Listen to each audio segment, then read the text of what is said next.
Scott, are you going to muster up some courage? I'm going to relish every minute of it. Ba-dum-bum. What is happening, everybody? Welcome to Batman the Fan-imated stream. Top quality content right there. That's right, guys. When it comes to especially this episode that we're going to be talking about tonight, I'm, of course, Dave the Film Junkie, and with him, as always, Mr. Scott McClellan. How's it going, sir? We're back. We're back. We're back.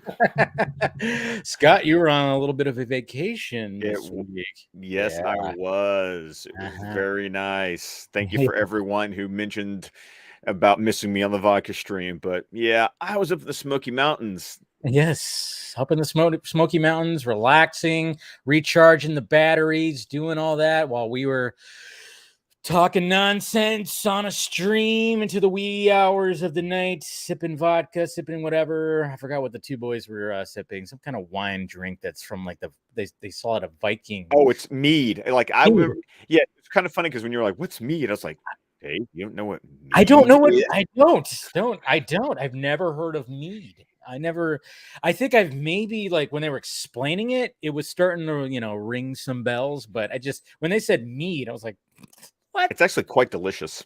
Yeah, I think I'm kind of certain that I've had that. And speaking of, right there. But yeah, it was a lot of fun with Anderson and Dimitri, and we'll get those boys back on again. It was great, and thank you guys for joining in. But yeah, been a good week, and hopefully you guys had first appearance of Condiment King. It's actually the creation of Condiment King in this episode. The animated series, just creating little gems when it comes to this is a little gem, but in a way, but of course they have big gems that they of course created as well. Good to see you, Mr. Venom. Did the episode make anyone laugh yet? Well, we hopefully with our opening, we were hoping that was the case. Ahoy, hoy, Mr. Jason McKenzie. Always good to see you. Pretty fly for a Filipino guy. Good to see you too. We got Rez. You remember? Apparently, Rez remembers you. Yeah, and I had a different. This is going to be one of those that's going to be like it'll be interesting talking about because I didn't quite remember I remember the episode, but I didn't. It's going to be a weird. I remember parts of it.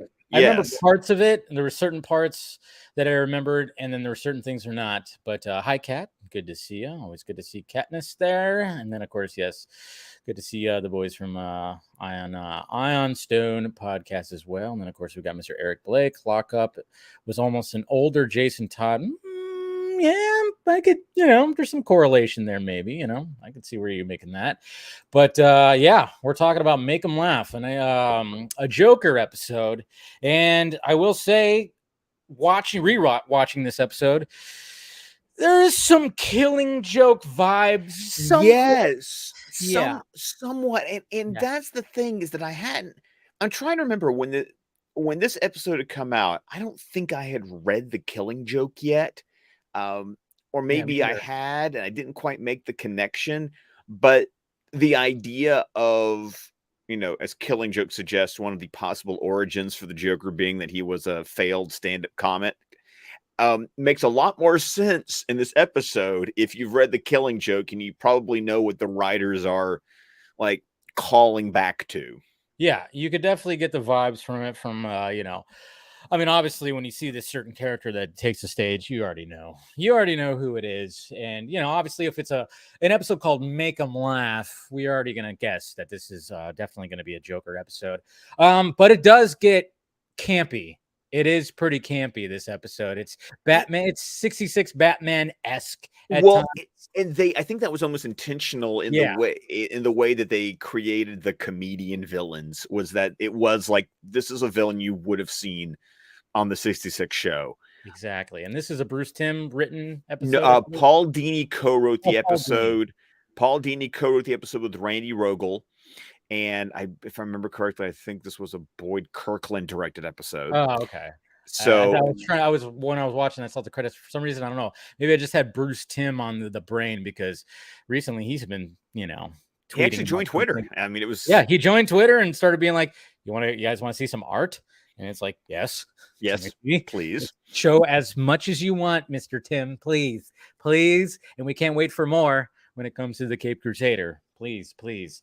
So that's cool. That's cool that's happening. And but yeah, it's a little, and yeah, it does fit the episode, but it's not one of those episodes where I was like, yeah, it's you remember certain things about it, but then it's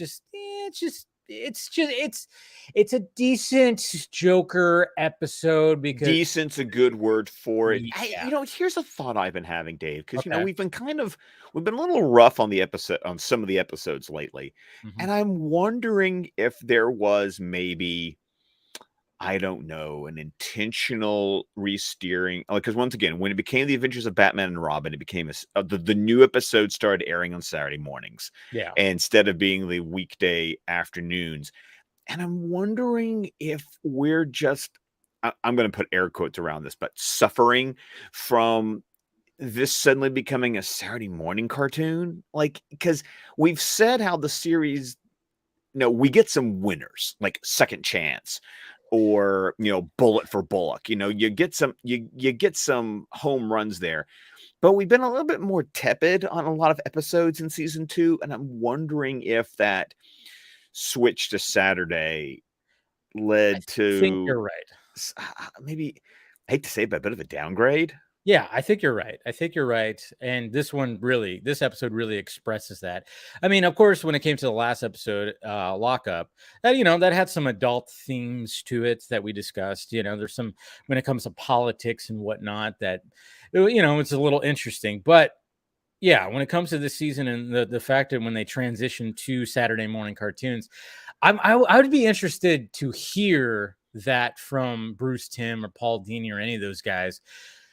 What was instructed to them when it was like, hey, we're going to Saturday morning, you got to lighten it up just a little bit more or something like that. I wonder if there was some kind of instruction that they got to maybe make episodes like this where you have a Joker episode and it's very lighthearted, very, there's silly. It's very silly. Yeah. And it starts off right away silly because, we're at this nice restaurant that people are, going to be dining in Gotham City, of course, in a high rise or whatever. And then, of course, we get in the elevator. It's like, I kind of wonder, did anybody in the elevator really realize that there's a dude that's dressed up in a costume full on with with a tank on him and whitey tidies outside of the costume as well. Literally wearing his underwear on the outside. Yeah. Mm-hmm. Kind of almost makes you wonder. It's like, were they just taking a dig at that whole thing? I mean, obviously.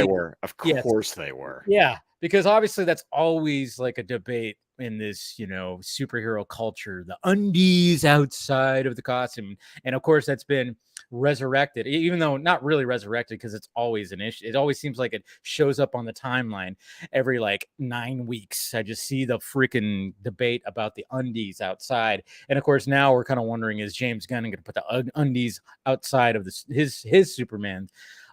Which is going to be kind of interesting because obviously they went away for a little bit and everything. So yeah, it was just kind of funny. Like, I mean, it's literally just poking fun at that. And they didn't even care. Like, I just remember just going, oh yeah, I forgot that Condiment King has a pair of whitey tidies. Did forget about the whitey tidies. I remember the pickle head. And of course I remember the 2 tanks, one with ketchup and one with mustard, but I had forgotten. It's really funny though. I remember when the Lego Batman movie came out and the Condiment King was there in that, I remember too, cascade of villains. And I laughed. I laughed because I was like, oh my God, they brought back the Condiment King. Not even realizing, I think that, by that point, he'd also already shown up in comics. Yeah. First appearance of him in comics was actually Batgirl Year 1. See.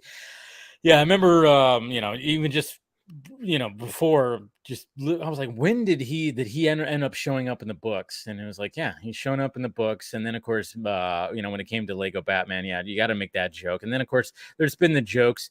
He hasn't shown up in the Harley Quinn show, right? Or has he? I can't remember. I can't remember. I feel like they've made a reference to him. Yeah. I mean, obviously they have Kite Man, which is ridiculous, and he's hilarious. But hell yeah.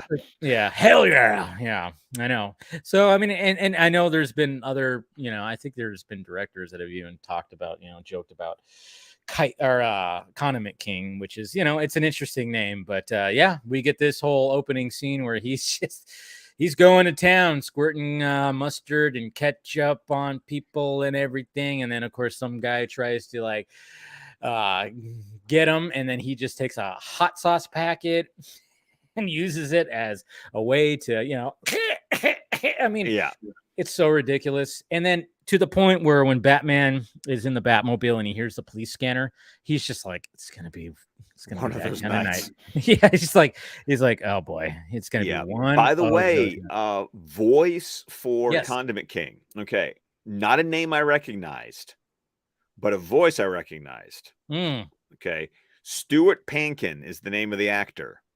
I never heard the name. No. Right? No. Remember the ABC series The Dinosaurs? Yes. He was the voice of Earl the dad. No shit. Yes. Oh, wow. There you go. And I knew it too. I had a feeling because with the three, comedian actors or comedians, whatever, that are in this, that, go cuckoo cuckoo. I'm wondering like what were these voices? Because I was like, for sure. Oh, they're all actual people. Like, I'll be bringing them up. Yeah. Well, no, I'm sure. only one of them, when I looked them up, I was like, oh, I actually know who she is. Like I've seen her, but these aren't like, these are more like hidden gem kind of names. These aren't like, this isn't like me going, dude, it's LeVar Burton. Like, still, I'll never let you live that one down. I know. That was very disappointed in myself when that happened. Yes. And, till, who knows how long, but Scott's going to always like hang that over my head. How dare you? But it's okay, because I feel shamed. It was shame. Ring the bell. I was shamed. Okay. But anyways, and then of course, Batman shows up, and of course, the puns. The puns. We already said a couple of puns already at the beginning, and obviously he says I've relished this meaning because he wanted to do it. I mean, it has to be there. If your name is Condiment King, you got to pull out every pun that you can, and he certainly does. And he gives Batman a little bit of like, what the hell? Like, he's just, Batman is like, are you kidding me? It's so ridiculous. Oh man. And then of course, Batman's gonna get him. It's obviously he's gonna easily take him down and everything. But I like how we when Batman, obviously when we get down to ground level and everything, and we got. I mean, there's almost like it's kind of interesting because Condiment King falls onto the cop car that Montoya and Bullock are like riding in, so it's like a kind of an interesting situation there. So we get some Montoya in here, which I thought was pretty cool. But briefly, ever so, like, it was like a blink and you miss her, because then when I saw her name again in the credits at the end, I was like, I had a moment of, Montoya was in this episode. Yeah, you almost forget about it when this episode keeps on going. And was it Bullock that called him the Sultan of Sauce, or was that Robin? I can't remember. I wrote that down. Don't remember. Yeah, this episode's interesting like that. But yeah, somebody called him the Sultan of Sauce. I think it might have been Bullock. I don't know. But anyways, his name is Buddy Standler. And so then we start kind of getting into like the plot of this episode, where it's like, all right, so he was like a comedian. And obviously, okay, that works. We saw the title card. We know what this thing's called. And it's like, okay, this guy went a little bit crazy. And of course, Summer Gleason, we get a report from that. And Robin talks about watching his show. So we kind of get like that. And then apparently, there's something about the annual laugh competition, make them laugh off competition. Right. This is the first mention of the laugh off competition, and the fact that Buddy was supposed to be a celebrity judge at the competition, which once again is it will become a theme later, but this is our first time. This is our introduction, so we could, they're laying the clues. They are. Oh yeah, this is what's going to be the connective tissue. Yes, and I love the fact that, like, Dick mentions that he and Alfred were going to be attending it. It's just I kind of like that. I'm like, oh, Alfred's getting out. You know, he's gonna go out, have some laughs. You know, he's always, pretty stern, and of course, he's dealing with two Cape Crusading crime fighters, vigilantes. And I just like the fact that him and Dick were gonna be going out and having some chuckles and stuff like that. Bruce, no, but No. them two. But I just like the fact that it's like Alfred was like, yeah, let's go to a comedy show. It's like, good for Alfred. Get out there. It's not easy to be Batman's butler. Let's just face it. We know that. So I just like that little the little thing that they threw in there too. And then we get the next guy, Pack Rat. This one, however, I will give them credit for the ridiculousness of the name, the costume, the obsession, but I will give them credit for the fact that he's got a machine gun. Yeah. He does actually feel he's the most threatening of the three to me in this episode, because he does actually whip out that gun and just starts blasting away. Yeah, he definitely does do that. And it's an interesting name. I mean, I remember like when the scene starts, because it's at a clothing store, and I was like, oh yeah, there's a rat guy. I was like, because I remember Condiment King, and I remember the next one, but I did not when I thought about this episode, I forgot about Pack Rat. I did too. When I saw the tail, because the first, he's wearing the trench coat and the hat, so you don't really see it. And then of course, he starts and then that's where Alfred is at the moment.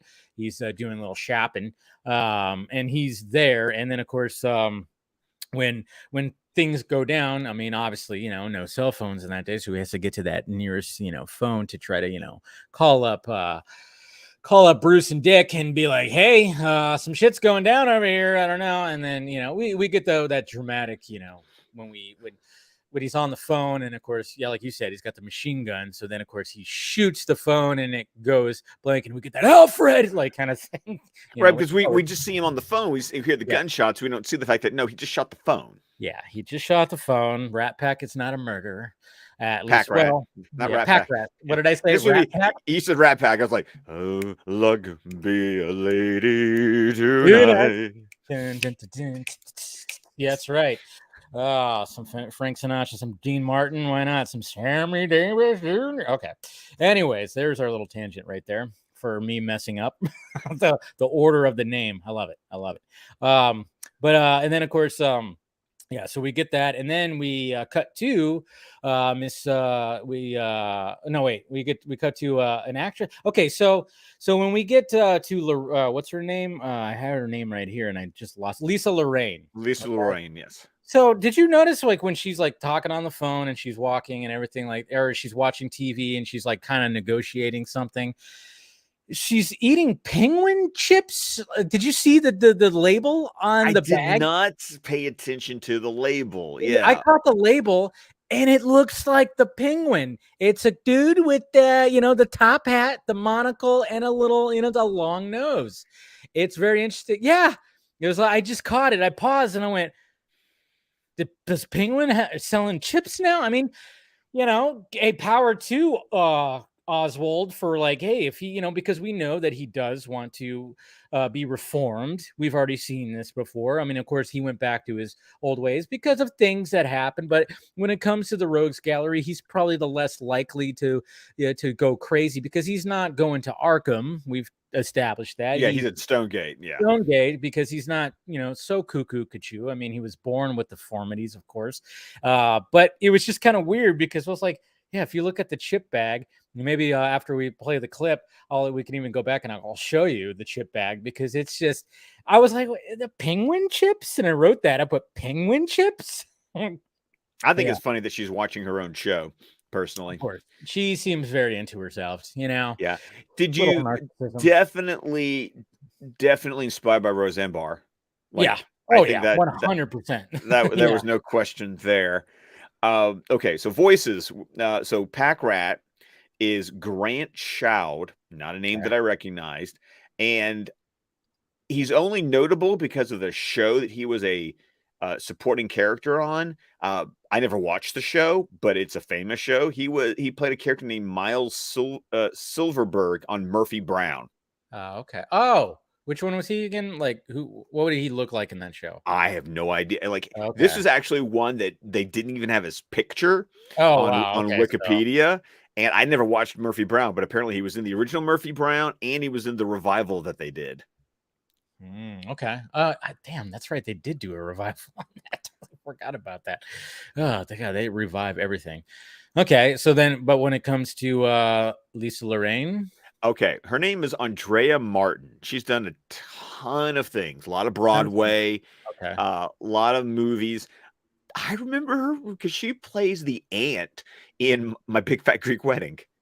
Oh, see, I didn't see that movie. You never saw that movie? No, I never saw that movie. My mom loved that movie. I know that, but I never watched it. I never got around to it. I know there's like, isn't there like a third one coming out soon? I think. I don't know. I saw the Yeah. second one. Second one was okay, but the first one is just adorable.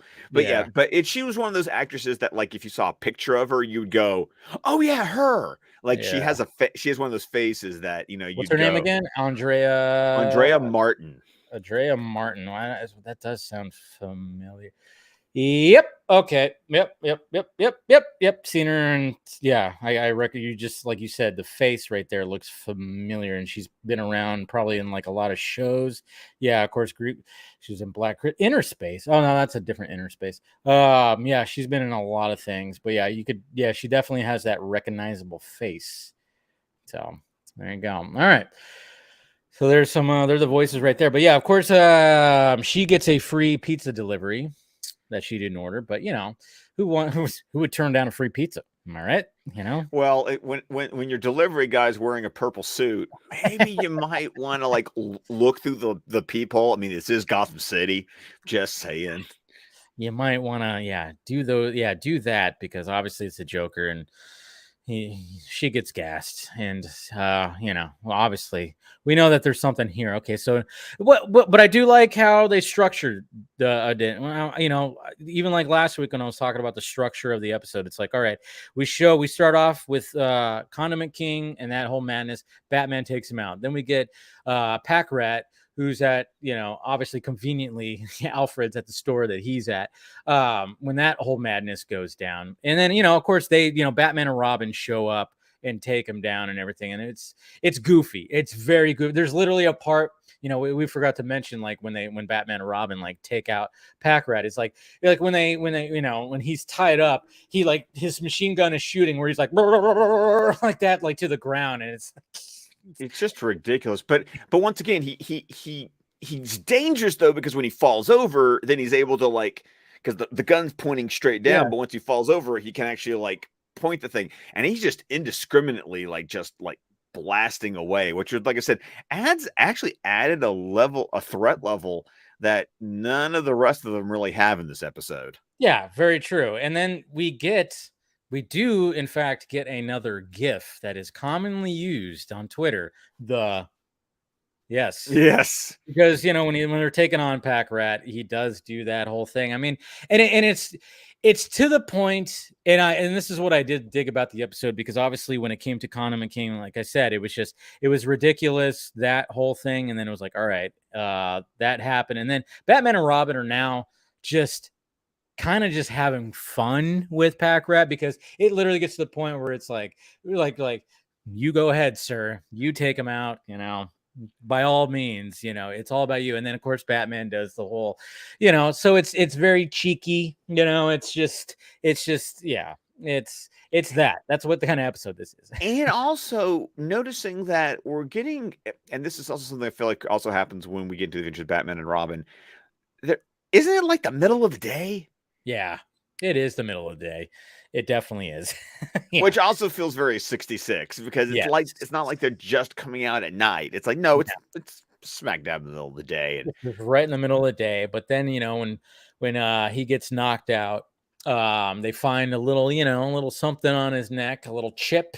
So then immediately you're going, all right, Mad Hatter. Okay, but we already know that there's some Joker involved too. So we're like, oh, we getting a double villain thing here? What's going on with this? So oh yeah, and you know what it made me think about before I thought about Mad Hatter is my brain immediately went to the twist in Batman Beyond: Return of the Joker. Okay. But I mean, like, I'm trying to remember that twist, Return of the Joker. That was the movie, right? Yeah, it was a movie. That was Yeah. the movie. I'm like, see, I'm blanking on even that twist. Well, I'm making on that twist too. What was that twist again? Sorry. I see you're gonna shame me again. I know. Okay. I know.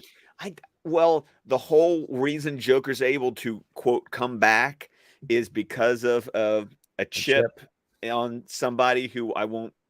I mean, I'm sure anyone watching this knows who it was, but I'm just not gonna. We're not there yet, so I'm not gonna quite spoil that. Even Eric said, "Don't spoil that one." Okay.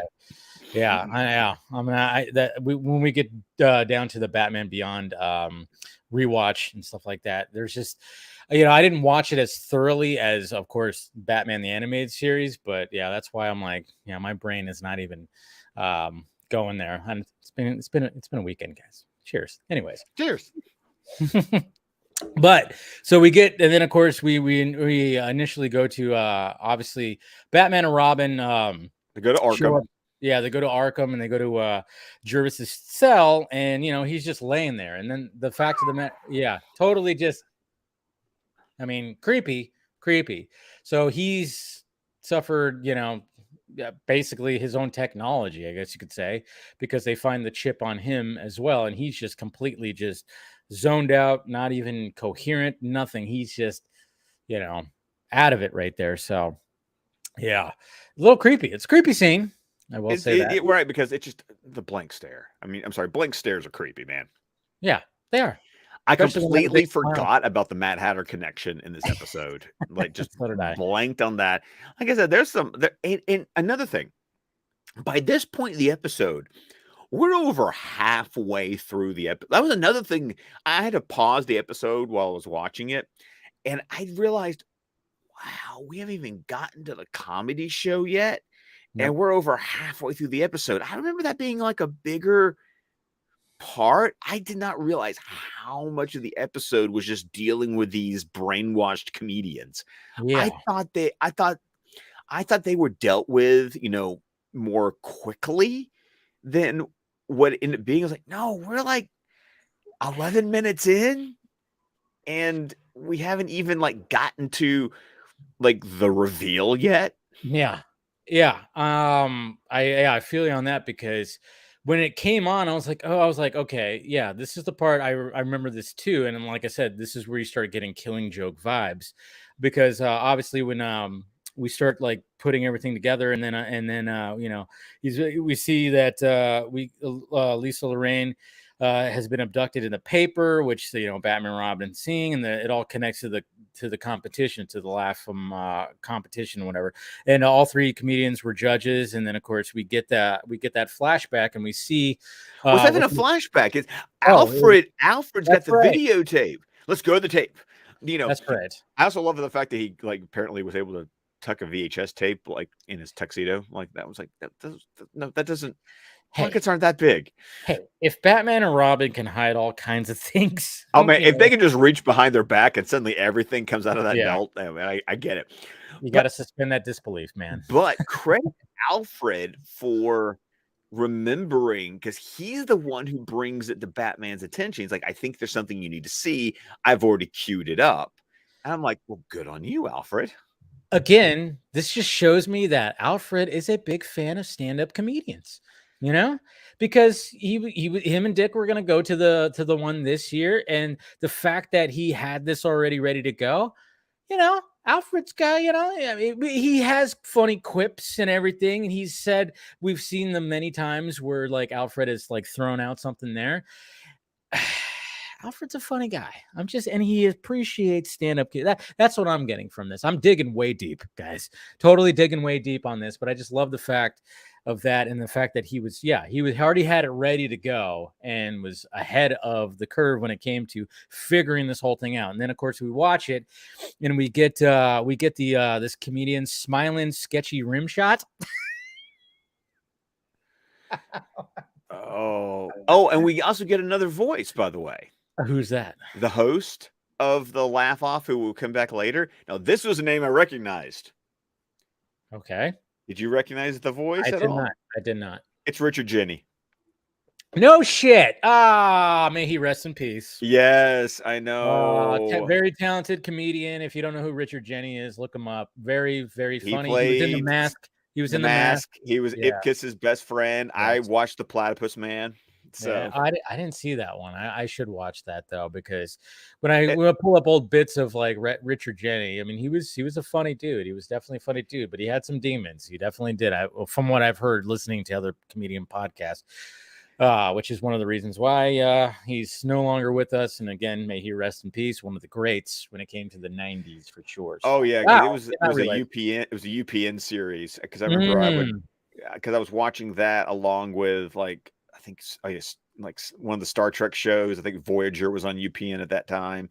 And there was also Richard Dean Anderson did a like MacGyver in the Old West kind of show. I forget what it was called, but like it was all part of that programming lineup. So when I saw Richard Jenny's name, I was like, oh, wow. Like that was one that's like, oh, I recognize the name. It wasn't just the voice. It was the name that got me. I should have recognized that. Damn it, man. I'm disappointed in myself in that one. I really am. That's not as bad as LeVar Burton, but still a little bit. Yeah. Just how much you love The Mask. I know, exactly. Love that, and yeah, he died in 2007. Yeah. God, man. Crazy. But yeah, he was Ipkiss's friend and buddy, co-worker and everything, and he was throughout the whole thing. So, but yeah, very talented comedian. Did not even realize. I should have recognized that because he has a pretty distinct voice. So yes, he does. Absolutely. He definitely does. And then of course he starts telling jokes that and the jokes that sketchy or smiling sketchy rim shot. The jokes he's saying are they're killing. But of course the judges aren't having it because they're already putting in, the competition was supposed to be done already, and they picked the winner already. They're already done, so they're not having it. And then of course again you do that whole I mean, it's almost like when Batman spots the picture in Mask of the Phantasm. Yeah, at least that one made a little bit more sense because all he had to do was draw the smile on the picture. This one changed the hair. I get it. Completely changing the eyes. You can make anybody look like the Joker if you do that. I mean, seriously. The computer was like, hey, guess what? Yeah. Photoshop before Photoshop is a thing. And when they pause it on it, I mean, the nose is distinct. The neck, it's all distinct. But all of a sudden it's just like, it is like, well, okay, that was a little easy. But when it came to Mask of the Phantasm, that was better because it's just, if you just draw that big smile, you go, oh my God, and it was a cool little reveal, especially when they added the Joker laugh into that scene. I mean, that's what was beautiful about that. This one, was a little anticlimactic, I guess you could say. Yes. It was just like, we already know, and it's just the way that they figured out was just kind of, all right, that's fine. So it's just, it was I don't know, it just was you're right, it was not that great of a reveal right there, I guess you could say. But then of course we get to the new competition, the laugh off competition, and let's see, we got somebody who's somebody, I guess his name is Chip. Did I write that right? Chip? Well, that's the host. That's the Richard Jenny character. That's the Richard Jenny character. Yeah. He's talking about the whole thing, like in his office and everything. And of course, Joker, is back into his, I do hate the name. It's a little too smiling, sketchy. Rim shot. It's just, they just call him like, Joe Rimshot, or I don't know. It was just a little too sketchy Rimshot. The whole smiling sketchy Rimshot just kind of gets a little too, it's too many words. It's a mouthful, Dave. It really is. You have a hard time with names already. I mean, I do. I really do. And this is like killing me right now. But of course, he gets on there, and then we got, he starts juggling, of course, Joker grenades and everything. So obviously that's never going to be good. And then Batman and Robin show up, and then we finally get Lisa Lorraine's villain, which is Mighty Mom. I just cleaned these floors. Yes, but again, very much based on Roseanne Roseanne Barr. Barr. Yeah. She kind of, she does her thing. I mean, is she holding a broom or a mop? I can't remember. Mop. It was Yes. a mop, and then she's got the blender that the egg beater. It's an egg beater that she wields like it's a pistol. It's just... But I don't do windows. God. Oh man, the puns, the jokes, the jokes.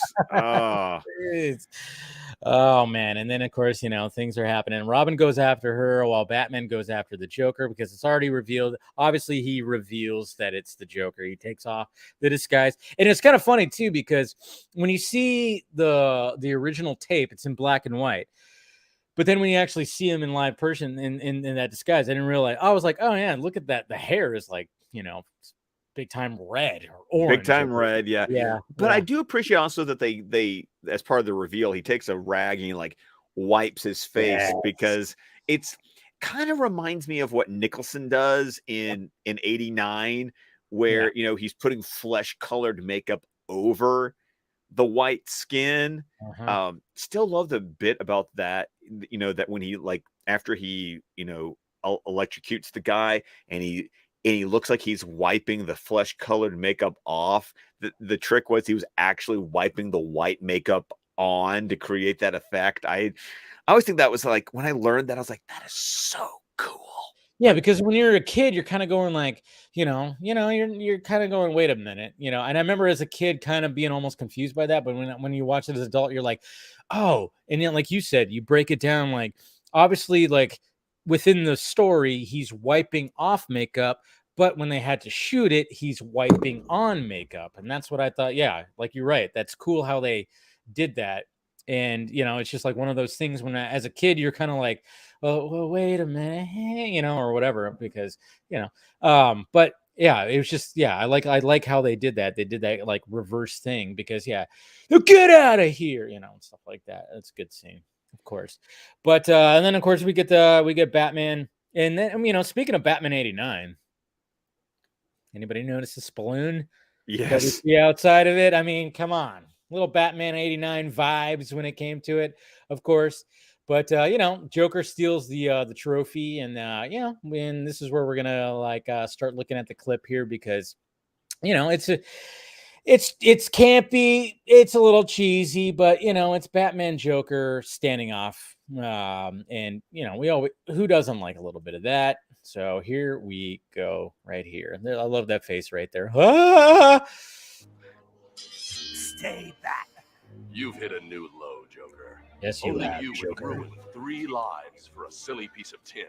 You're dumber than you look, Bats. It's so weird seeing Joker like in a suit. I know, it's weird seeing him in like the regular like suit, not the and there's the balloon right there. Kind of gives you that little 89 vibes. Let's find out. Oh, I love that one. Batman's got some zingers in this one, He does. You have to when it's episode with comedians. I did appreciate the up in a way, like in a universe where we don't know that Superman exists yet. Exactly.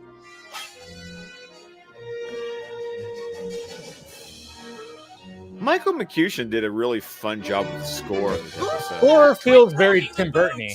Yes, very it does. Tim Burton-y. Yeah.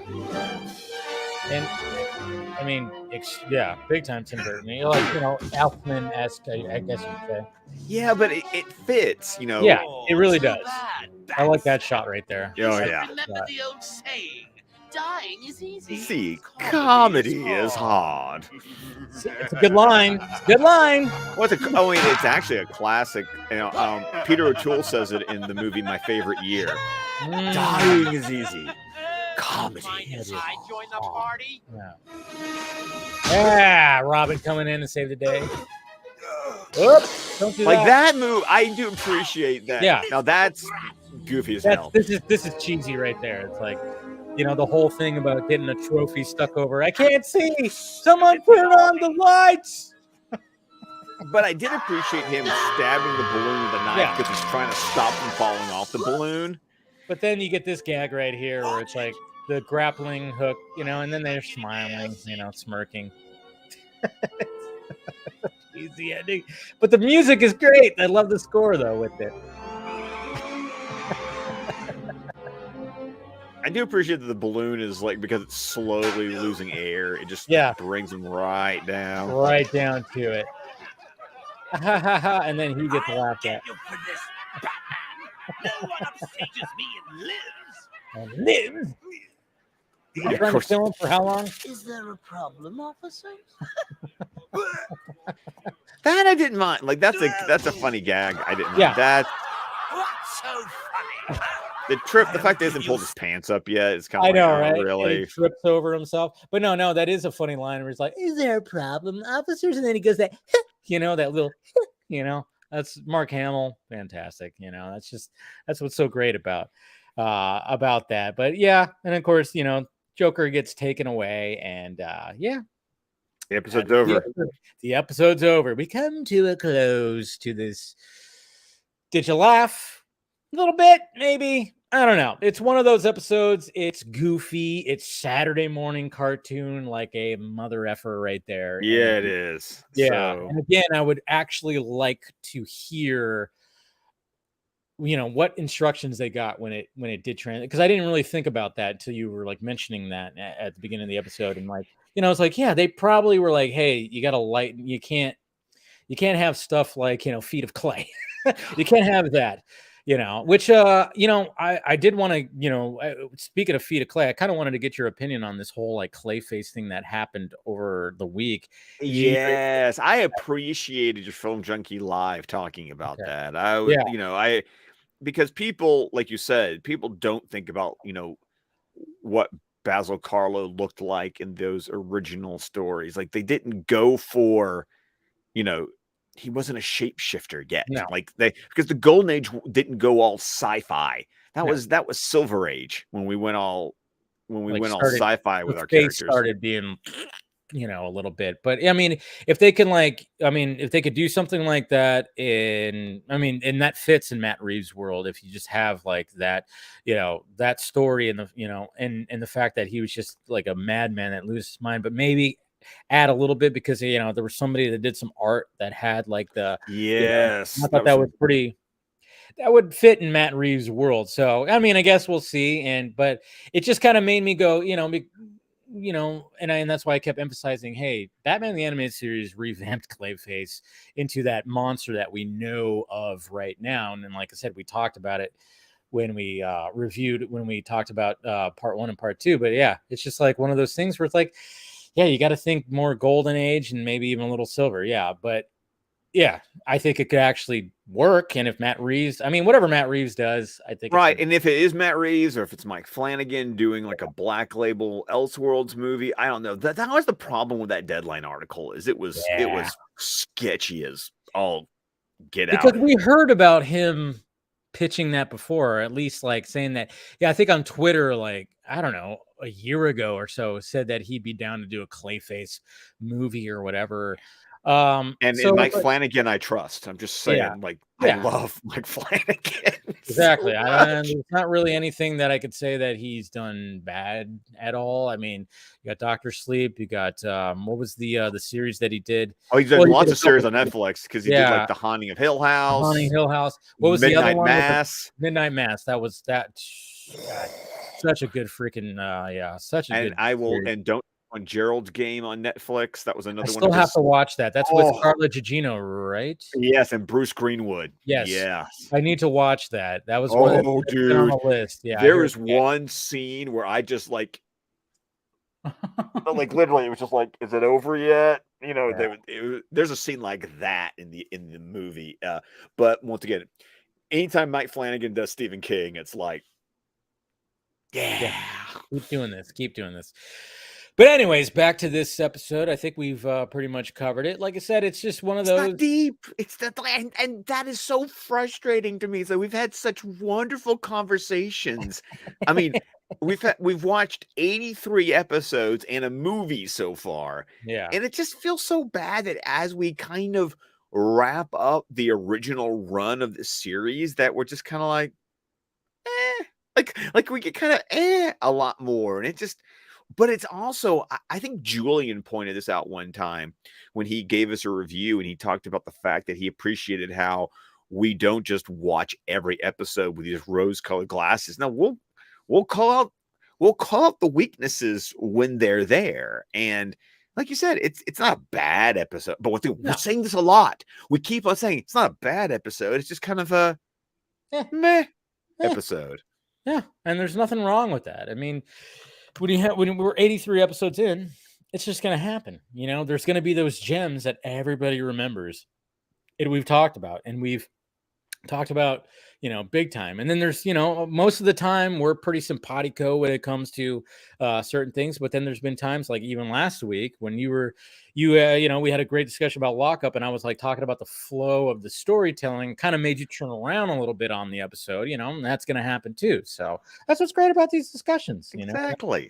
That's why we're doing this, guys. And that's why when I thought, hey, we should do this, I immediately hit up Scott and said, hey, you want to do this? And he said, fuck yeah.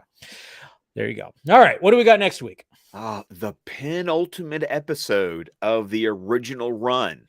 Because you got to remember, we only have 85 episodes of this original run. And next week is 84.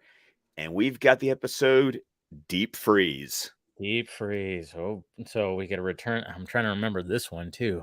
Also, this one I remember because this is what's so cool. This episode, the way this episode ends, leads directly into the Sub-Zero movie. Yeah, that's what I was like when you just said that right now. I'm like, now I'm blanking on some of the plots, but I was like, I think this does lead into that, which of course we'll be reviewing as well, just like we did Mask of the Phantasm. We're going to be reviewing Sub-Zero and talking about it. It'll be a little bit of a longer episode, of course, but you know, we won't do like the beat by beat kind of thing, you know, as we did, but we're just going to talk about the movie and have a nice little discussion. God, and I have a story there, man. There's some interesting stories behind Sub-Zero. There is some.